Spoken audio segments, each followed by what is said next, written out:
Today, it is day 5 of the 104th West Side Nut Club Fall Festival. Over the last week, thousands have made their way down to West Franklin Street to attend that event. Meanwhile, the half pot there, well on its way to passing a record. And as Byron's been saying here, the weather should be great if you haven't gone down there just yet. And joining us this morning to talk about the festival, we've got Brian Woods, the 2026 half pot chairman, Brandon McClish, the 2027 Fall Festival chairman, and finally here we've got Mike Dietz, who is the 2025 Pet Parade chairman. 3 guests here this morning. First of all, gentlemen, thank you for joining us. We appreciate having you on. Overall, starting off here, right? We're coming up on day 5 here. How's it been? Well, day 5 feels like day 39 for a West Side Nut Club member. I mean, you got the, it's about the C team at this point. So we're going to do the best for you guys here. But overall, it's been a fantastic week. The weather has cooperated after Monday and early Tuesday. We were just talking earlier, you know, how's your week been? And, you know, when we say uneventful, that's about as good as you could have for a week. Yeah, no news is good news there. And I asked some guys earlier, too, from the Nut Club, and I want to ask you as well. You know, coming up on day 5, you said it feels like day 39, right? You guys work so hard to get this thing set up every year. You start as soon as the Fall Festival ends, preparing for next year's Fall Festival. Now we're in day 5. Is it one of those where you're kind of excited for it to wrap up? Is it kind of a love-hate? What's that kind of like? It's a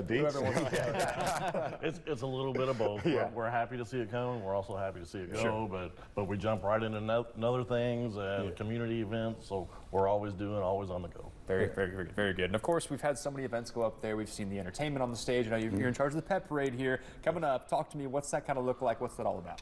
Well, so Saturday, October 11th, which is tomorrow, we will meet up at about 8 a.m. at St. Boniface Parish in the parking lot there. We'll line up in categories. It is absolutely free to register, so it doesn't cost you a dime. At about 9 o'clock, the Mater Dei and Wrights High School cheerleaders will come and do the judging for us. And about 10 o'clock, we'll do a nice parade down Franklin Street from Wabash to St. Joe. And it's just a good way to showcase your pet, your family. It's a totally free event. And even if you don't have a pet, our sponsors, the Vandenberg Humane Society and Pet Food Center, you could go to the Humane Society and adopt a pet. Run to the Pet Food Center, buy you a costume for the pet, and you're in the parade. There you go. But it really is a fun family day. Now, Mike, you don't know this about Mike. He actually, his pet is Alf. Yes. Now, if you could see his hat, you know, I don't know how old you are, Mitch, but Alf. I'm familiar. Okay. Yes. This man right here, that's why we put him in charge of Pet Parade for this very reason. Yeah, but he will not eat any cats tomorrow. Good to know. Well, I wanted to ask you guys too, right? Talking about the different roles. I know you guys have all these different departments that you both do, and you know you've got the half pot now as well as the Fall Festival itself. Is that competitive? How do you go about landing your different roles? I know you guys kind of rotate. What's that process like? Well, you know, a lot of it is, I mean, guys wear multiple hats. I think Brandon's wearing several hats right now from a festival chairman standpoint to other roles within the organization. So I think we're in tune with that right now, and I think it's just one of those things we do. But yeah, I mean, just getting ready for next year. Well, you know, 2025 is already here. 2026 has basically already been lined out, and I'm the 2027 chair. I'm already lining up my festival. So I'm meeting with individuals that Mike has reached out to me. He said, hey, they should follow you in Pet Parade. And, you know, Brian is working with the half pot. You know, we're also working with the sponsor of Liberty Federal to make sure that's lined up for the continuation years. So it kind of all falls into place, and said this week is my first start of planning for 2027. That's how far out we go. Gotcha. And speaking of the half pot there on your screen right now, $1,513,960. It's already gone up here this morning during sunrise, which is something new this year.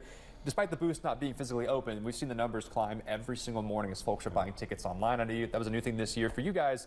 You know, it's one of those things where you work so hard on this, and it's very similar every year, but you guys are constantly kind of adding stuff, including the online ticket sales. You know, I know we're a ways away yet. Can you offer up anything, any spoilers, anything that might be coming next year, even the year after? We're always challenging the status quo.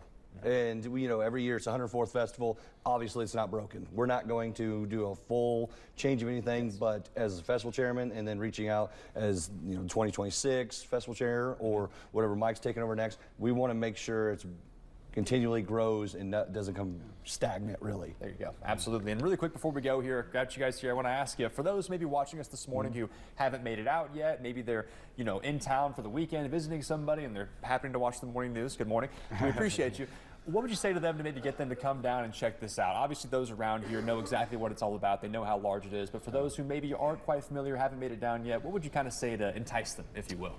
I mean, I just think it's a unique thing that it's unlike anything else. I mean, coming down here, we've got some folks that came in from Nate and them. Yeah, from Indianapolis area. Yeah, and they'd never seen it before. We've got some folks from North Carolina, a vendor actually, that has never seen anything like this, and they travel all across the country doing, raffles and such. So it's a pretty unique thing to come down and see for yourself. Absolutely. I know you guys won those awards from USA Today. There's it's not for no reason. I like Friday and Saturday because this is reunion day. You have the families coming in, your college kids come in for fall break. This is what I like about the festivals is as you walk down the street, it's people you haven't seen. I went to college with 20 years ago. You're running into. I feel like the Friday and Saturday is reunion day. Yeah, very cool. It's always very, very busy down there. Well, gentlemen, thank you so much for joining us this morning. Go down the line here. All kinds of fellas in here. Yes. Thank you. Thank you. Appreciate it.